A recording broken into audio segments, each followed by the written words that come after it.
कुरान शरीफ में लिखा है कि जिसको हिजाब पहनना है वो पहन सकते, जिसको नहीं पहनना है वो नहीं पहन सकते। तो मैं उसमें आती हूँ कि जिसको हिजाब नहीं पहनना, मैं नहीं पहनना चाहती हूँ। तो सूरा नंबर बता दीजिए। नाज़िया इलाही है ये सवाल। मैं बता दूंगी, सूरतुल नूर मैं बता रही हूँ सूरतुल नूर में लिखा है। हिजाब अबाया बुर्का नहीं है, सूरह अल-नूर में हिजाब अबाया बुर्का। अरे ये लेडी जो अरे बीच सूरह अल-नूर में पर्दा है, सिर्फ और सिर्फ इज्जत से पर्दा करने की बात है। जिलबाब का जिक्र है, और जिलबाब का मतलब होता है लूजर आउटफिट। जिलबाब का मतलब बुर्का नहीं होता है। या अच्छा मुझे बोलने दो ना, ये कौन आ गया बीच में? ये अरे आप मुझे बोलने दो। अरे आपका नहीं है कुरान, मैं गलत नहीं बोल रही हूँ। अच्छा एक सेकंड, बट वो नाज़िया इलाही हैं, वो आपको बता रही हैं। मुझे बोलने दो ना। मुसलमान को मिसअंडरस्टूड मत कीजिए देश के सामने, और आप कुरान को मिसअंडरस्टूड मत कीजिए देश के सामने। पूरे अल कुरान के पहले पारा से लेकर के 30 पारा खत्मुल कुरान तक में कर सकती जब बीच में कोई आ जाए। मैं तो बोलने दो ना मुझे। ठीक है, कुरान में क्या लिखा हुआ है हिजाब को लेकर आप बता दीजिए, मुझे बोलने दो ना। बोलिए। अच्छा मुझे बोलने दो ना, मुझे बोलने दो। अरे मुझे बोलने दो, बोले प्लीज। अरे मुझे बोलने दो। आई डोंट इंटरप्ट, मैं तो इंटरप्ट नहीं करती। बोलिए डॉक्टर शमा मोहम्मद, बोलिए अगेन। ओह गॉड, उसका तो आवाज तो कम करो, ये डिस्टर्ब कर रही हूँ मुझे। अच्छा कुकू आके आप बोले। आई डोंट वांट, मुझे तो नहीं डिबेट करना है जब कैसे कुकू करते हो।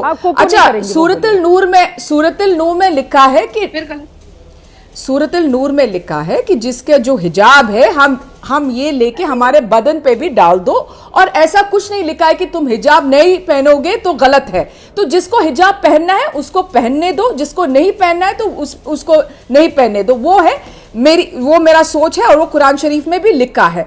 तो उनको हिजाब पहना है तो उनको पहनने दो, मुझे नहीं पहनना है तो मैं नहीं पहनती हूँ, मैं नहीं पहनूंगी, वो मेरा ये। और जब भी हम नमाज पढ़ती हूँ तो हमको हमारा सिर कवर करना है, और जब कोई मर जाता है इस्लाम में और उसका जो हम जाते हो जहां कोई देहांत हो गया है तो हमको सिर पे दुपट्टा लगाना है। ये 2 जगह है हमको जहां सिर पे दुपट्टा लगाना मस्ट होता है। कि तो बाकी सब जगह आप जिस तरीके से भी चल सकते हो, लेकिन यहाँ क्या समस्या है कि एक महिला हिजाब पहन रही है और उसका हिजाब खींचना एक मुख्यमंत्री कर रहा है, ये भूलना मत। और उसको माफी मांगना ही कर रहे थे। एक महिला घूंघट पहन रही थी, बिल्कुल घूंघट उठाकर उन्होंने यही कहा कि आज के जमाने में महिलाओं को घूंघट नहीं करना चाहिए।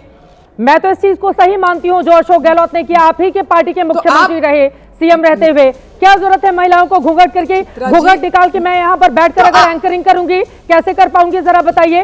तो क्या गलत किया उन्होंने? और उन्होंने जो नीतीश कुमार कर रहे हैं उस पर बहस होनी चाहिए, लेकिन इसको लेकर इतना मामला तूल दिए जाना। मैं आ जाती हूँ नाज़िया इलाही, कुरान में क्या लिखा है नाज़िया? अब बहुत देर से उनको कुकू कर रही थी, जैसा कि शमा मोहम्मद ने आपके ऊपर आरोप लगाए। क्या लिखा है कुरान में, बताइए आप। भाषा का प्रयोग करना शायद डॉक्टर शमा को नहीं आता है। मैं राम राम कहती हूँ चित्रा जी आपको और सभी को पैनलिस्ट को। सूरह अल-नूर में जिलबाब का जिक्र है, और यही वजह है कि अल कुरान के जो अल्लाह सुभान ने अलहामी किताब अल कुरान लिखी है उसके अलमदो शरीफ से जब खत्मुल कुरान तक में हम आते हैं, यहाँ तक कि सूरह मरियम में भी हम आ जाते हैं, तब भी किसी भी प्रॉफिट की वाइफ ने कहीं पर भी बुर्का अबाया हिजाब का जिक्र का कहीं पर कोई बात नहीं है। यहाँ तक कि जब हम मुगल पीरियड में आते हैं तो भी हमने नूर जहां को और मुमताज को बुर्के में चित्र भी नहीं देखा और पढ़ा भी नहीं, बल्कि वो लोग तो घघरा शरारा और गरारा पहना करती थी। तीसरी बात आती है कि हिजाब कोई एसेंशियल पार्ट इस्लाम का है ही नहीं। चौथी बात आती है कि अभी जो डॉक्टर शमा कह रही हैं कि हमारे सर पे दुपट्टा नमाज के वक्त होना चाहिए और सिर पे दुपट्टा कोई मर जाए तब होना चाहिए, बिल्कुल गलत, बिल्कुल गलत। सूरह यासीन की आयत अगर पढ़ी जाए और सूरह अल अहज़ब की आयत अगर पढ़ी जाए तो यह साफ जाहिर होता है कि सर खाली सर शैतान का घर होता है। इसीलिए हमेशा मुसलमान पुरुष हो या मुसलमान महिला हो, सर ढके रहना चाहिए। सर खाली नहीं रखना चाहिए, लेकिन चेहरा पर पर्दा डालना ये ना ही हमारे प्रॉफिट मोहम्मद की 11 बीवियों ने किया था और ना ही बाबर और औरंगजेब की बीवियों ने या स्लेव ने किया था। चेहरा हमारी आइडेंटिफिकेशन होती है और चेहरा हमें तब भी दिखाना पड़ता है जब हम हज करने के लिए पासपोर्ट का फोटो खिंचाने के लिए जाते हैं, जब हम मतदान करने के लिए वोटर आईडी कार्ड का फोटो खिंचाने जाते हैं, जब हम स्कूल कॉलेज के लिए, जब हम अपने आईडी का फोटो खिंचाने के लिए जाते हैं। जो डॉक्टर महिला नीतीश कुमार जी के सामने खड़ी थी, वो अपनी आईडी बनवाने के लिए डेफिनेटली अपने रजिस्ट्रेशन के लिए उन्होंने चेहरा खोला होगा और उन्होंने फोटो खिंचवाया होगा।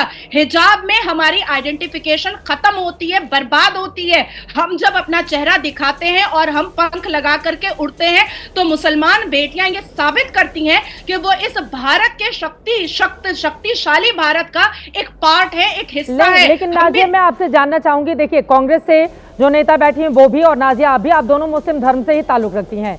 मेरा ये सवाल है, आपने कहा कि खाली सिर शैतान का घर होता है, तो आप दोनों ने अपना सिर तो नहीं ढका हुआ है। एग्जैक्टली। अब देखिए इस्लाम में मजार परस्ती सख्त गुनाह है, लेकिन देखिए मजार परस्ती होती है। कुरान कहता है कि फिरका परस्ती सख्त गुनाह है, लेकिन फिरका परस्ती हम 72 फिरकों में, तो सबने अपने अपने हिसाब से फ्लेक्सिबल कर लिया है। लेकिन सूरे अल-नूर की जो बात डॉक्टर शमा कर रही हैं वो झूठ कह रही हैं। सूरे अल-नूर में जो अरबी वर्ड है वो जिलबाब का है और जिलबाब का अर्थ निकलता है लूजर आउटफिट, ना कि चेहरा ढकना। तो ये उन्होंने झूठ बोला है।